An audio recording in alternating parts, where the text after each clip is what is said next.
Bonjour, ici Micheline Bourque du Club de lecture à faire. Aujourd'hui, je viens à la rencontre d'un ex-professeur, toujours professeur d'université, qui a développé une grande expertise au niveau de l'économie sociale. Il s'agit de M. Daniel Côté. Bonjour, M. Côté. Bonjour. Et qui vient de publier, il n'y a pas tellement longtemps, quelques mois à peine, un très gros livre, un très beau livre, un très bon livre qui s'appelle « La gestion coopérative, un modèle performant face aux défis de l'avenir ». C'est un livre qui a été publié chez GFD Éditions, dont on pourra parler un peu tout à l'heure également. Donc, M. Côté, avant d'aller dans votre gros ouvrage là, qui est très intéressant, parlez-nous de vous, dites-nous un petit peu, racontez-nous un petit peu votre parcours qui fait que la coopérative, quand on mentionne ça, ça fait quelque chose. Il y a un petit ADN, je pense qu'il y a peut-être un petit tatou à quelque part. Oui. En fait, j'ai commencé à m'intéresser à la coopérative. La première expérience concrète là, pour moi, ça remonte à 1975. OK. 1975. Wow. Très longtemps. Au départ, je faisais mon bac ici. J'ai commencé mon bac ici en 1973 et puis terminé en 1976. Et à l'époque, je m'intéressais davantage à la coopération internationale. Et je voulais aller faire de la coopération internationale. Okay. Donc, il y avait déjà une connexion. Là, oui. Et avec des amis, on avait organisé en 1976, en 1975, on avait organisé un colloque, un événement autour de la coopération internationale. Et puis, à écouter, on avait des experts qui venaient de différents pays d'Afrique notamment, et à écouter les gens parler de ces problématiques-là, je me suis dit, moi, je vais aller faire quoi là-bas? Pas que les problématiques n'étaient pas intéressantes, mais je voyais que je me questionnais sur ce que j'allais être capable d'apporter. Alors, je suis resté sur le mot coopération et j'avais un professeur également qui parlait de coopération, un des très rares professeurs ici là, qui parlait de coopération. Et je suis passé naturellement de l'idée de la coopération internationale à la coopération. Et quand HEC m'a offert d'aller faire mon doctorat, je suis allé faire mon doctorat en Louisiane. Alors l'idée de faire un doctorat et de travailler sur cette question-là de la coopération était déjà très ancrée chez moi. Et c'est ce que j'ai fait. J'ai fait une thèse de doctorat sur les coopératives. Et je n'en suis jamais sorti. J'ai commencé donc en 1975 et puis 45 années plus tard, j'y suis toujours et le parcours que j'ai fait, je vous dirais, a été une quête individuelle. Comprendre pourquoi moi j'étais tombé en amour avec ce modèle-là. Aujourd'hui, je comprends beaucoup mieux. Et le livre est le résultat de cette quête de compréhension. Pourquoi ces organisations-là m'intéressent beaucoup plus que d'autres types d'organisations, par exemple. Donc, vous avez fait quand même, ici, quand on parle du HEC Montréal, nous sommes dans les bureaux, en fait, de la coop HEC Montréal, qui est dans le building des HEC Montréal. Vous avez fait une carrière de 30 ans en enseignement et vous avez enseigné la coopération. Curieusement, oui, j'ai fait une carrière ici. J'ai pris ma retraite en 2014, après 35 ans. J'ai été prof de stratégie ici à HEC pendant toutes ces années-là. Les seules années où j'ai pu enseigner ici à HEC sur la coopération, c'est un très bref moment dans les années 97-98 où Desjardins nous avait demandé de monter une formation pour leur gestionnaire dans le contexte de la réingénierie des processus. Oui. Et sinon, l'enseignement que je fais sur la coopération, c'est fait avec l'Université de St. Mary's à Halifax. Et St. Mary's qui a développé un programme de deuxième cycle pour les gestionnaires de coopératives essentiellement, qui est un programme à distance. Et j'enseigne dans ce programme-là depuis 2004. Alors, je continue d'ailleurs à enseigner dans le programme. Et j'ai développé également une formation exécutive que je donne à travers le monde. J'ai l'occasion depuis 3 ans de donner ce séminaire exécutif, 3 jours, essentiellement en Amérique du Nord, je dirais, mais 2 fois également en Angleterre. Et je continue à enseigner, mais uniquement sur la question de gestion coopérative. Alors là, on va parler de ce plus récent, mais je soupçonne que ce n'est pas votre premier ouvrage. C'est mon deuxième, en fait. C'est mon deuxième. J'ai fait un livre j'ai publié un livre en 2001 sur les holdings coopératifs. Et là, qu'est-ce qui vous a donné l'envie et le courage de vous embarquer dans un projet d'écriture sur spécifiquement la gestion, parce qu'on aurait pu parler de bien des aspects, mais là, on parle beaucoup de gestion. Gestion, parce que je suis un prof de gestion. Oui. Ça a été mon pain et mon beurre pendant toutes ces années-là. Coopérative, parce que c'est le type d'organisation qui m'a toujours intéressé, qui m'a toujours attiré. Pourquoi ce livre-là? En fait, d'une certaine façon, pour faire, même si ce n'est pas tout à fait un point final, mais certainement pour être capable de présenter dans un ouvrage cohérent, toute la réflexion que j'ai menée au cours de toutes ces années sur la gestion coopérative. J'ai des écrits, des articles à gauche et à droite, comme tous les professeurs. Tous les professeurs, oui. Mais là, je voulais également, je voulais véritablement être capable de mettre tout ça dans un contenant qui soit accessible, où toutes les idées que j'ai développées pendant toutes ces années-là, dans le fond, puissent être accessibles dans un seul ouvrage. Excellent. Et c'est pour ça que j'ai fait ça. Puis également, comme j'avais pris ma retraite en 2014, je voulais vraiment aussi être capable de pousser de façon beaucoup plus accentuée l'idée du nouveau paradigme coopératif, qui est un élément clé de ce livre-là. Alors, souvenez-vous de ça, nouveau paradigme coopératif, on va en parler. Yeah. Vous avez en fait conçu votre ouvrage, justement, comme tout ouvrage, une série de chapitres, mais les 4 premiers cadrent le reste. Hein? Donc, de les 4 premiers, j'aimerais ça qu'on passe un petit moment pour les présenter, parce qu'après ça, ce sont une série d'études de cas. Hein? Vous avez présenté des cas de coopératives, tant québécoises que canadiennes, qu'américaines, et je pense même de d'autres pays, pour illustrer en fait vos propos vis-à-vis chacun des cas. Mais allons-y progressivement, parce que vous commencez tout de suite avec votre premier chapitre en parlant de ce malaise identitaire. Donc quand j'ai lu ça, je me dis « Oh boy! » Qu'est-ce que c'est ce malaise identitaire? Puis pourquoi vous avez commencé avec ce questionnement-là?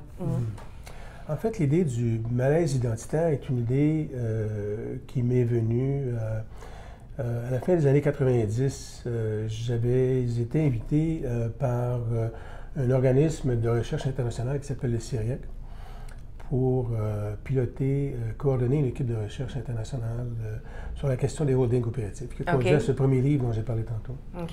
Et je me suis retrouvé à la tête d'une équipe d'une quinzaine de chercheurs, principalement européens.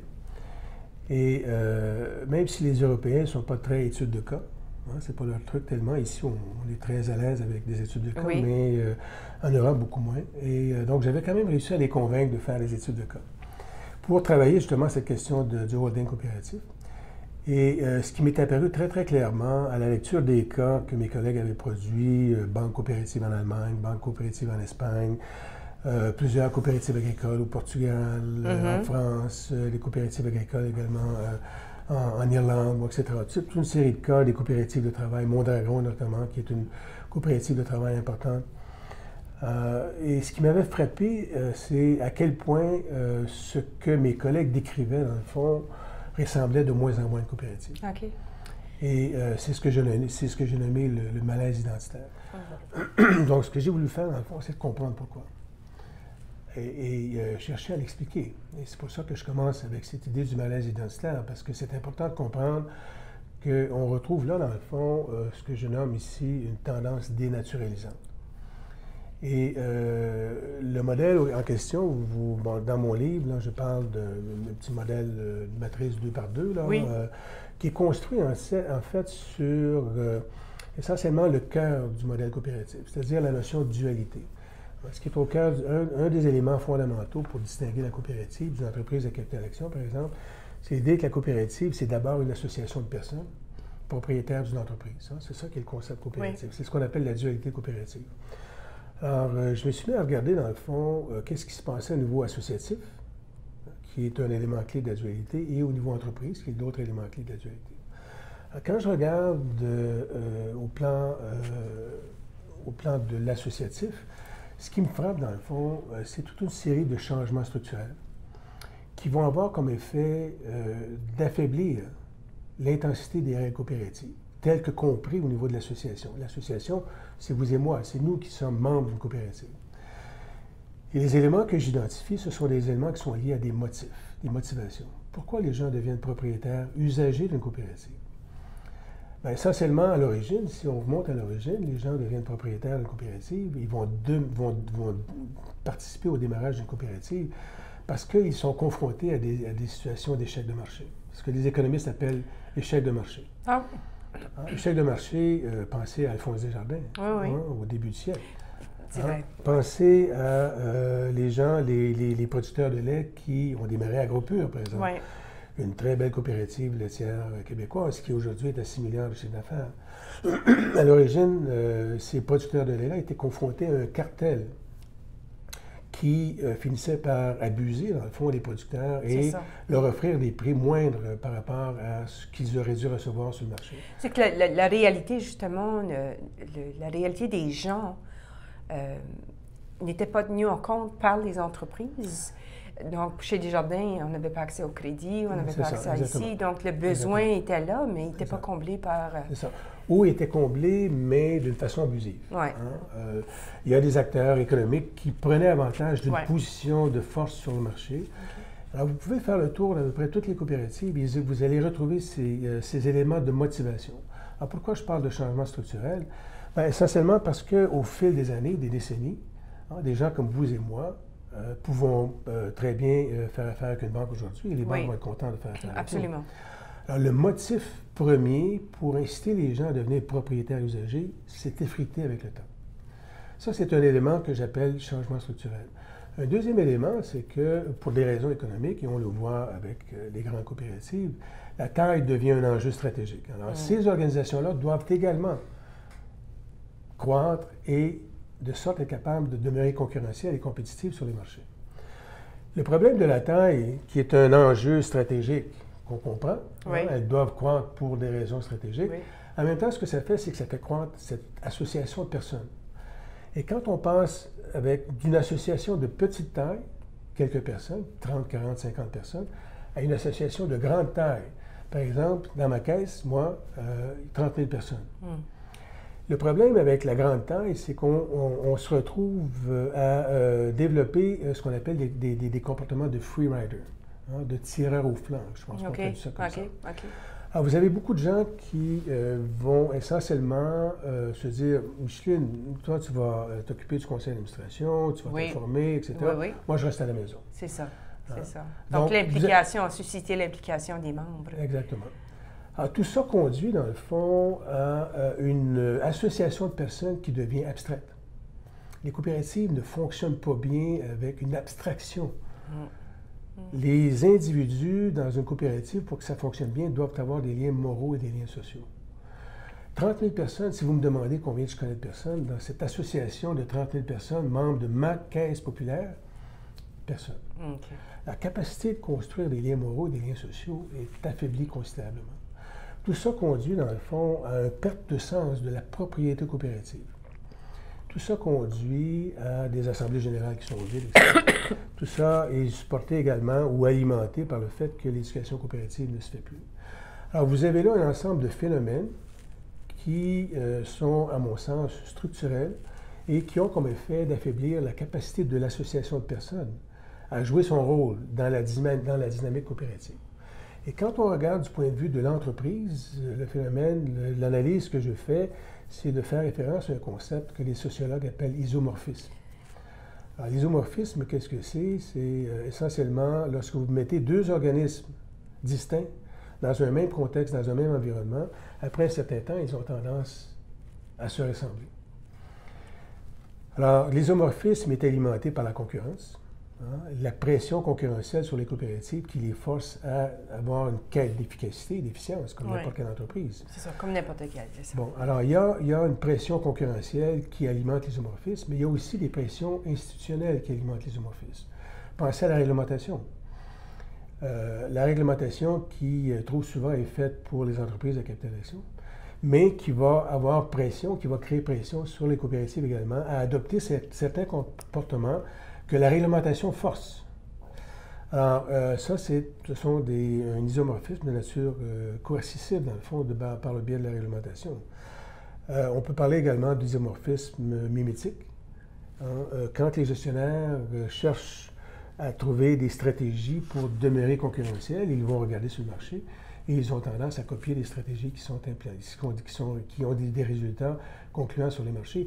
Alors, quand vous combinez ces éléments-là, vous avez une forte propension à copier ce que l'entreprise à capital action fait et du coup à perdre la capacité de se différencier comme coopérative. Alors, quand on combine les changements structurels au plan associatif avec ces éléments d'isomorphisme, on se retrouve dans le fond avec ce que j'appelle une tendance dénaturalisante. Et on se retrouve avec des organisations qui, essentiellement, de plus en plus ressemblent à des entreprises à capital action, même si le mot coopératif apparaît encore à la porte. Exactement. Alors, c'est pour ça que le malaise est important et il faut le comprendre parce que c'est un phénomène, c'est le supplice de la goutte, d'une certaine façon. OK, je comprends. Avec les coopératives. Oui, OK.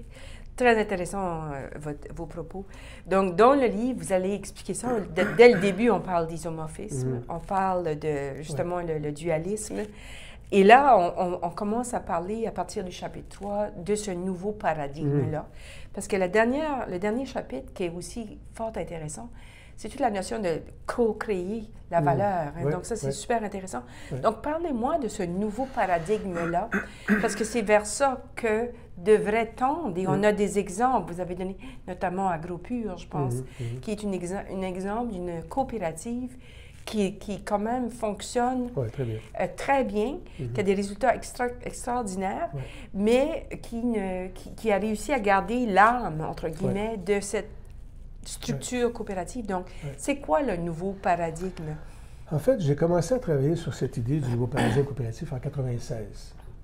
Je prenais l'avion, je me souviens encore, je prenais l'avion, je m'en allais donner une conférence en France, à Montpellier à l'époque. Et comme je faisais toujours, je suis allé à la librairie à Mirabel à l'époque.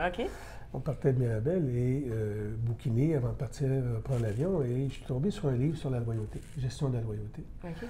Alors, j'ai trouvé ça intéressant, c'est un thème qui m'intéressait. Alors, j'ai commencé à lire ce livre-là pour découvrir, dans le fond, que l'auteur en question, lorsqu'il donnait des exemples d'entreprises qui savaient gérer et obtenir la loyauté de leur clientèle, beaucoup avaient des racines coopératives. Ah oui, OK.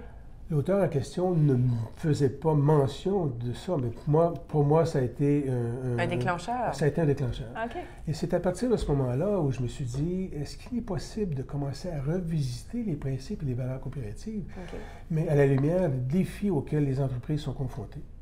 La loyauté était le premier de ces défis auxquels je me suis intéressé. Et si je fais un bond dans le temps pour ramener sur ce que j'ai développé dans le livre, en somme, j'ai identifié plusieurs piliers, plusieurs stratégies émergentes que toute entreprise va chercher à développer maintenant parce que c'est ce que le marché demande et qui s'avèrent pour moi des stratégies pour lesquelles les coopératives sont lourdement avantagées.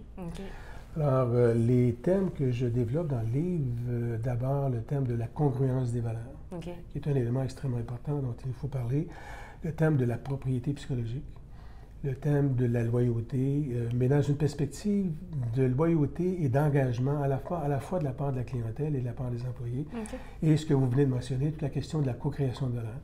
Quand on regarde ce qui se passe actuellement sur le marché, comment les marchés se transforment, ma conclusion à moi, c'est que les transformations forcent toutes les entreprises, de quelque nature qu'elles soient, à devoir se repositionner par rapport à ces nouvelles stratégies émergentes. Parce que les stratégies traditionnelles, on a atteint le maximum qu'on pouvait atteindre des stratégies traditionnelles avec les quêtes d'efficience, etc.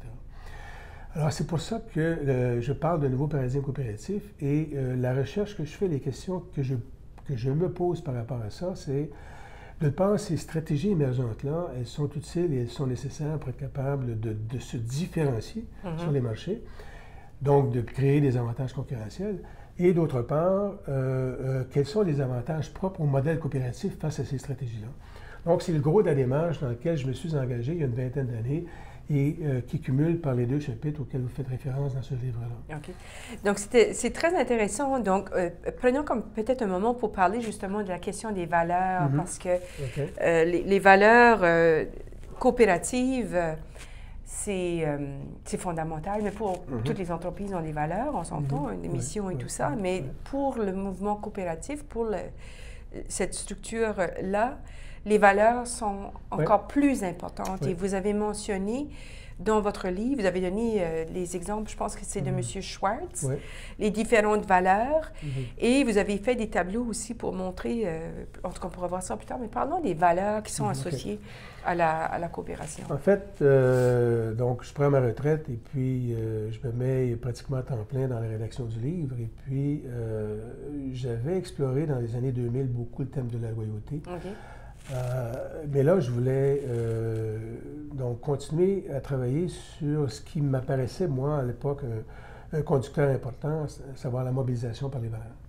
Alors, j'ai commencé à lire cette littérature-là sur la mobilisation par les valeurs pour éventuellement déboucher sur le modèle de Schwartz. Schwartz est un sociologue israélien qui a consacré toute sa carrière. Il a commencé à publier sur la thématique des valeurs au début des années 80. C'est quelqu'un qui est vraiment une référence mondiale. Si vous faites des recherches sur Google, Schwartz, vous allez avoir des choses. Je vais faire ça, c'est sûr. C'est vraiment intéressant. Alors, Schwartz, qui ne parle pas de coopérative, qui ne parle pas, mais il parle de l'être humain, vous et moi. Et Schwartz a développé un modèle qu'il appelle une taxonomie de valeurs. Dans la version simple de son modèle, il y a des versions un peu plus compliquées, mais dans la version simple, il a, dans le fond, un modèle circulaire avec 10 valeurs qu'il a structuré autour de 2 grands axes. Un premier axe qu'il identifie comme étant le conservatisme et l'ouverture au changement. Un deuxième axe qu'il identifie comme étant, en anglais, je travaille tellement plus en anglais, self-enhancement et le dépassement de soi. Et ce qui m'a frappé à la lecture du modèle de Schwartz, c'est essentiellement d'être capable de réaliser, dans le fond, que ce que lui appelle le dépassement de soi, ce sont les valeurs coopératives. Ce sont les valeurs coopératives. Donc, il y a un fit vraiment très, très fort entre ce qu'on sait être les valeurs coopératives et ce que Schwartz appelle le dépassement de soi. Ou la transcendance. C'est ça, la transcendance de soi. Et par rapport à l'affirmation de soi. L'affirmation de soi correspond beaucoup plus au modèle d'entreprise à capital d'action. C'est beaucoup plus la quête de pouvoir, la quête de richesse individuelle. Alors que le dépassement de soi, c'est beaucoup plus prendre soin de l'autre, prendre soin de la planète, de l'environnement. Donc, en fait, j'ai été très, très surpris et, dans le fond, content de réaliser à quel point les valeurs coopératives correspondaient à ce que Schwartz appelle le dépassement de soi.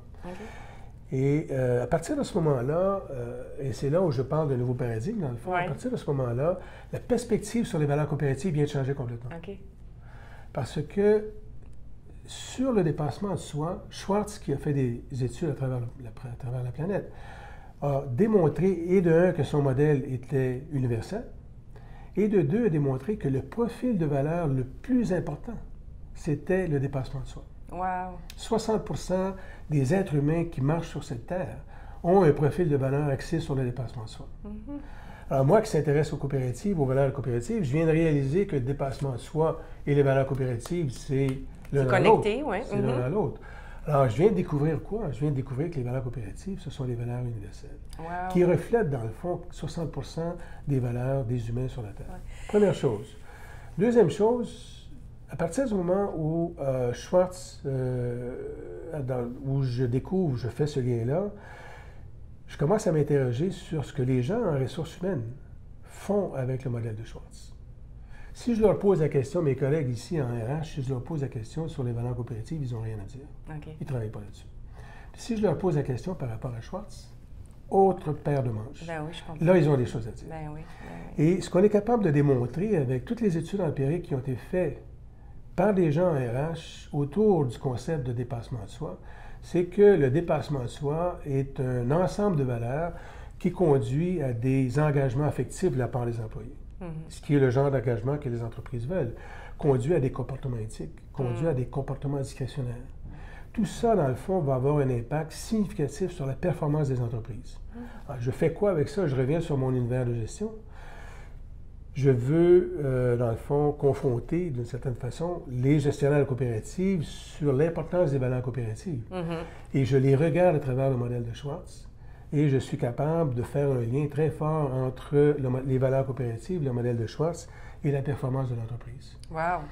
Et les comportements discrétionnaires, notamment, qui vont avoir un impact important, peuvent influencer la performance de l'entreprise à des hauteurs de 20 à 40 %. Donc, ce sont vraiment des choses extrêmement importantes. Alors pour moi, la congruence des valeurs, qui est une thématique forte maintenant en ressources humaines, lorsqu'on la regarde sous l'angle des valeurs coopératives, on a, je pense, un levier de compétitivité qui est important et qui permet de valoriser cet élément essentiel au cœur de la dynamique coopérative que sont les valeurs coopératives. Finalement, c'est un peu le retour du pendule, dans le sens que c'est le mouvement coopératif maintenant qui va inspirer possiblement les entreprises à capital action dont... Possiblement, ma crainte, et je reviens sur le malaise, ma crainte, c'est que les entreprises coopératives qui sont dans une situation de malaise, celles qui sont assez avancées sur cette trajectoire dénaturalisante, elles risquent de passer à côté de ça. Ça, c'est ma crainte. Bon. Allons pour la création de valeur, maintenant, la co-création de valeur. Vous avez consacré un chapitre là-dessus. Oui. Puis je dis, la co-création est un thème qu'on entend de plus en plus parler de co-création, de co-développement. J'appelle ça une société de co-développement, collaboration, coopération, co-création. Maintenant, ça se passe au niveau de comment ensemble, avec les membres même de l'organisation, comment est-ce qu'on peut se renouveler, comment on peut faire avancer l'organisation. Et qu'est-ce que vous présentez comme hypothèse ou thèse là, dans cette dimension-là? En fait, toute cette idée de co-création de valeur est liée à la notion d'engagement aujourd'hui. Les entreprises, comme je disais tantôt, parce que les stratégies traditionnelles axées sur l'efficience, etc., sont des stratégies qui ont atteint leurs limites à bien des égards, les entreprises cherchent de nouvelles façons de créer la valeur. Oui. Et cette idée de co-création de valeur est une idée qui émerge, est une idée forte qui émerge actuellement et qui, dans le fond, s'articule autour de deux axes. Un premier axe qui est l'axe expérimental. Plutôt que de essentiellement vendre des produits et des services, la co-création de valeur, dans le fond, incite les entreprises à placer leurs clients dans une dynamique expérientielle. Oui. Hein, la notion d'expérience qui devient importante. Oui, oui, oui. Puis je vais vous donner un exemple de ça tantôt. Et l'autre axe qui est important, c'est l'axe de la démocratisation de la création de valeur. Oui. Dans la mesure où le client, et ça va être vrai pour la coopérative également, mais dans la mesure où le client est appelé à être participant dans la création de valeur. Contrairement au modèle traditionnel. Moi qui ai enseigné la stratégie d'entreprise ici pendant toutes ces années, quand on enseigne la stratégie avec une approche traditionnelle, les modèles de Porter, etc., ce dont on parle essentiellement, c'est une entreprise qui crée de la valeur, qui trouve son créneau, son segment de marché, etc., et qui trouve sa clientèle et qui leur vend produits et services. On n'est plus dans cette logique-là avec l'enjeu de co-création de valeur. Par rapport à la coopérative, on est vraiment sur un terrain, dans le fond, qui est idéal. Parce que pour la coopérative, le client est déjà intégré dans le modèle coopératif de par la dualité auquel j'ai fait référence tantôt.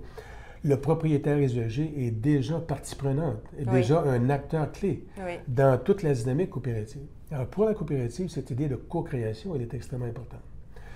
Un exemple, si vous permettez, je vais faire, parce que c'est un petit peu compliqué d'expliquer cette idée-là de co-création. La façon la plus simple peut-être de l'expliquer, c'est de donner un exemple. Oui. Et dans mon livre, j'écris un cas sur une credit union américaine qui s'appelle Educators. C'est une credit union, au moment où je faisais le cas, à peu près 1,5 milliard d'actifs, à peu près 110 000 membres. Donc, une organisation de très bonne taille. Oui. Educators avait une approche et faisait des choses qui m'ont vraiment étonné, que je ne comprenais pas à l'époque. Je les ai rapportées dans le cas, mais je ne les nommais pas. Je n'ai décrit que des choses que je trouvais fort intéressantes. Mais maintenant que je comprends beaucoup mieux les modèles axés sur la co-création de valeur, je suis capable de nommer ce que j'ai vu chez Educators. Et ce qu'Educators a fait, ils font ce que les entreprises financières vont faire, vendre des produits et services, etc. Ils font tout ça. Mais ils ont mis sur pied un projet expérimental. Ils ont repris le programme Biggest Loser, le programme américain. Ah oui, pour perdre de poids. Perdre de poids. Sauf qu'ils l'ont appliqué à l'endettement. Ah, OK. Ils l'ont appliqué à l'endettement. Ah, oui. Et ils ont invité leurs membres à participer à cette expérience-là. Wow! Ils ont invité 6 ou 7 familles sur une période de 9 mois a participé à un concours qui avait comme objectif de réduire l'endettement. Et le gagnant était la famille qui avait le plus réussi à réduire son endettement. Wow! Okay? Donc, vous avez le contexte expérimental. C'est magnifique, magnifique. Bon, vous avez le contexte expérimental. Et ces gens-là étaient coachés par des employés de la Credit Union. Forcément, oui. Mais ils devaient tous, ils étaient là sur une démarche de 9 mois, et ils devaient tous participer à un blog qui était accessible à l'ensemble des membres de la Credit Union. Quelle belle idée. Ouais. Et il y avait des milliers de personnes qui suivaient régulièrement ce que les entreprises faisaient. Alors, si je reviens sur l'idée de co-création de valeur, vous avez là un exemple parfait. Ben oui, c'est un très bel exemple. La création de valeur est beaucoup le fait de ces membres eux-mêmes qui créent la valeur pour eux-mêmes, sans qu'il y ait aucun achat de produits ou de services. C'est ça. Simplement par une meilleure gestion de sa situation d'endettement. Alors, vous avez là une activité de co-création de valeur, la caisse, la Credit Union, qui mettait au service de ses membres un ensemble de ressources facilitant cette démarche-là. Et vous aviez ces membres-là qui s'engageaient dans une démarche d'éducation d'eux-mêmes et d'une meilleure gestion de la situation financière et qui partageaient ça, prise en charge, et qui partageaient ça, en fond, avec un ensemble avec les autres membres de la Très intéressant comme exemple. Je vous remercie beaucoup de l'avoir mentionné. Puis, donc, je pense qu'on comprend bien de quoi il ressort là, au niveau de la création de valeur. Puis, vos propos m'incitent, puis l'exemple en plus que vous avez donné m'incite à parler peut-être du sujet le plus large, qui est l'économie sociale. Et dans ce contexte-là, on voit que c'est vraiment une vocation. L'exemple que vous avez donné, c'est une vocation sociale. On veut faire de meilleurs citoyens, de meilleures familles, élargir l'impact que l'organisation peut avoir. Je vais sortir un peu du livre, mais par rapport à l'économie sociale, puis moi, je pense que le climat est propice aujourd'hui pour que, justement, les modèles d'entreprise à capital-action, donc un modèle capitaliste, axé sur les profits, atteint ses limites. On voit les ravages partout dans le monde à cet effet-là. Ça ne veut pas dire que c'est tout méchant, mais il y a quand même des situations qui préoccupent. Et on sent qu'il y a quand même un intérêt ici au Québec, je pense en particulier, pour aller vers des nouvelles formes économique. Je trouve que l'économie sociale, avec le chantier de l'économie sociale et d'autres organisations qui sont de plus en plus nombreuses sur le territoire québécois, font la promotion de ça. Peut-être pas dans les mêmes mots, peut-être pas dans les mêmes façons que vous. Comment vous voyez l'avenir de l'économie sociale, si on peut utiliser le terme, là, et solidaire? Là? Comment est-ce que vous la voyez maintenant apparaître? Parce que moi, j'ai l'impression qu'il y a de l'intérêt de plus en plus grand pour ça. Non, c'est sûr, c'est sûr. Bon, moi, mon propos est beaucoup plus sur la gestion, la coopération, la coopérative, qui est une entité à l'intérieur de l'économie sociale. C'est ça, oui, c'est ça. Mais ma réflexion est beaucoup plus à cet égard-là. Je vous dirais que quand je regarde l'évolution des marchés, les nouvelles règles du jeu qui sont en train d'émerger, et on en a mentionné quelques-unes, l'importance des valeurs, la propriété psychologique, la notion d'engagement, la notion de co-création de valeur auquel on a fait référence il y a un instant. Dans le fond, ces nouvelles règles du jeu-là, les nouvelles règles de jeu-là sont très favorables, à mon sens, au modèle coopératif. Alors, curieusement, on a commencé notre discussion avec le malaise identitaire et avec cette idée qu'on observait, dans le fond, une tendance dénaturalisante. Mais les règles émergentes auxquelles les entreprises sont confrontées maintenant permettent justement de redonner une signification, une importance beaucoup plus stratégique au mode d'organisation coopérative qui, moi, m'apparaît comme étant très avantagé par rapport à... alors, on peut redonner une signification aux valeurs qui est beaucoup plus grande, on peut redonner une signification et une importance au principe coopératif qui est beaucoup plus grande également. Donc, ce que je crois, c'est que le modèle coopératif est un modèle qui est appelé à se développer davantage et qui doit quand même demeurer concurrentiel. C'est pour ça que c'est important d'être capable d'aborder la coopérative sous l'angle de la gestion et de faire une démonstration qu'il est effectivement possible de construire sur cette identité-là et plutôt que de l'aborder comme un paradoxe. Une ou l'autre. C'est ça qui conduit au malaise identitaire. Alors que le propos dans mon livre, c'est essentiellement de démontrer que c'est l'une et l'autre. c'est la compétitivité par l'identité coopérative. C'est ça qui est le propos de mon livre. Et les cas que je présente dans ce livre-là sont les cas de coopératives qui font essentiellement ça. Vous avez parlé d'AgroPure, on vient de parler d'Educators, Affinity, qui est une autre credit union aux États-Unis, qui fait des choses extrêmement intéressantes et qui a une dynamique au niveau des valeurs qui est très, très forte. Vancity, qui est à Vancouver, qui est une credit union absolument extraordinaire. Oui.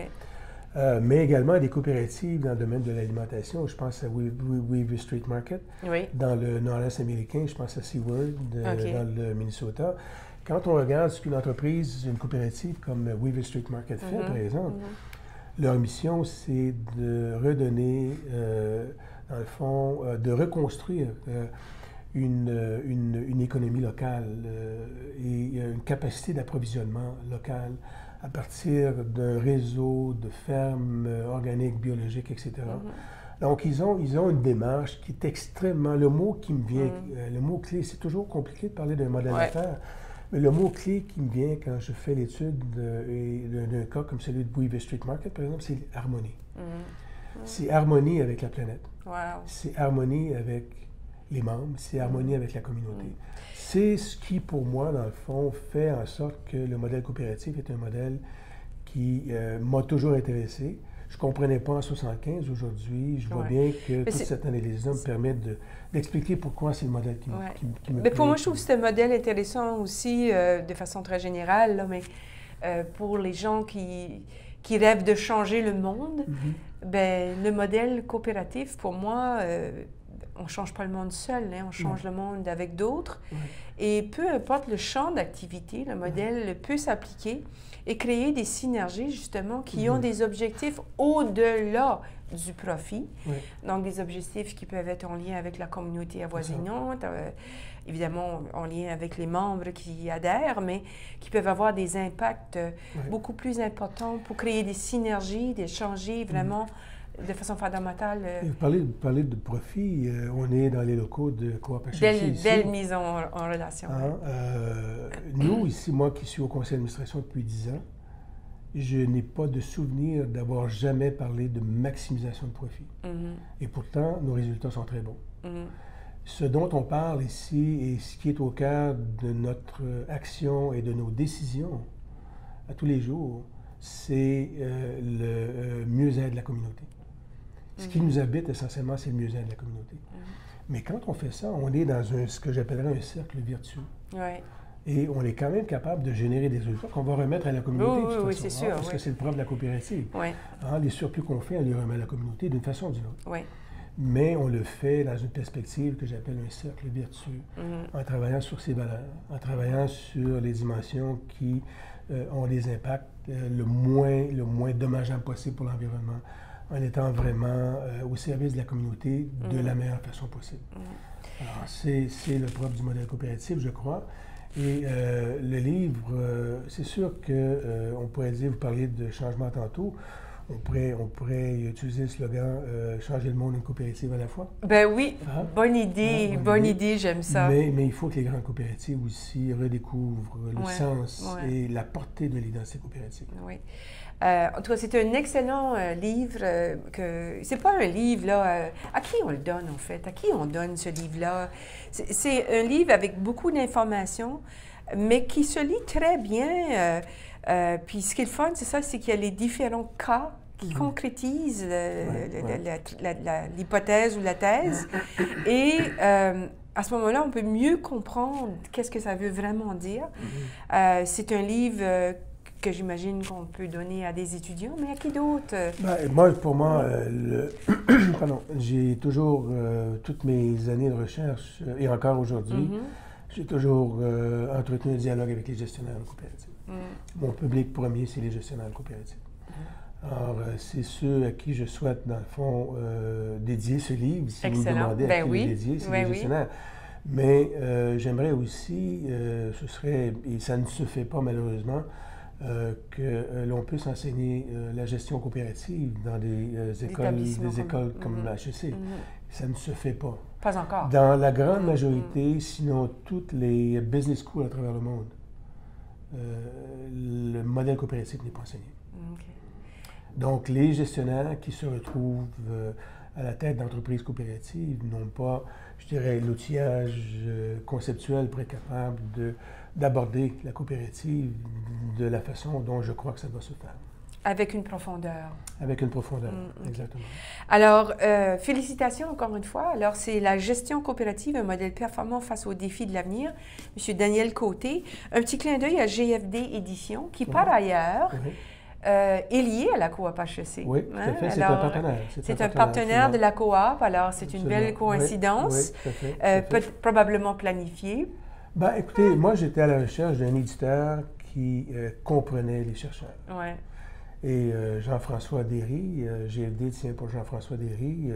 Son père, Richard, a été mon collègue pendant des années. Oui, ah oui. Alors, j'ai fait toute ma carrière en parallèle avec le père de Jean-François. Alors, Jean-François est quelqu'un qui comprend très bien ce qu'est être un chercheur et qui a beaucoup de respect pour la recherche.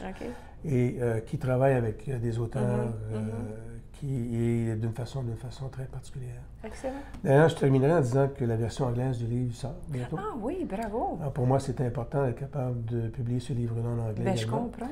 Parce que j'ai beaucoup travaillé, comme je le disais en début d'entretien, avec Sainte Mary. Je continue à travailler avec eux. Alors, tout se fait en anglais et il y a un public important pour ce genre d'ouvrage. Absolument, absolument. Puis surtout qu'au Canada, bien, en anglais et en français, au Canada, tu sais, avec le...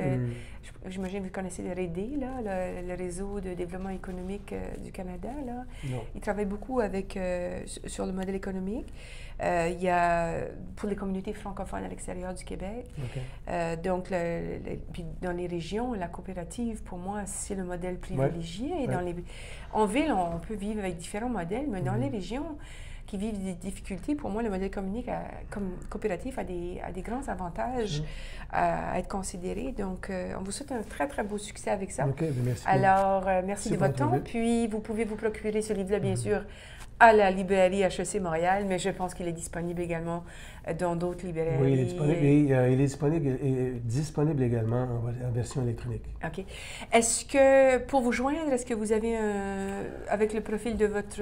Oui, toujours avec le courriel hec.ca, daniel.côté, hec.ca. Voilà. Alors, je reste un fidèle... HEC, même si j'ai pris ma retraite, je reste... c'est tatoué, c'est tatoué. Tatoué HEC, c'est sûr. Alors, longue vie à vous et au HEC. OK, merci.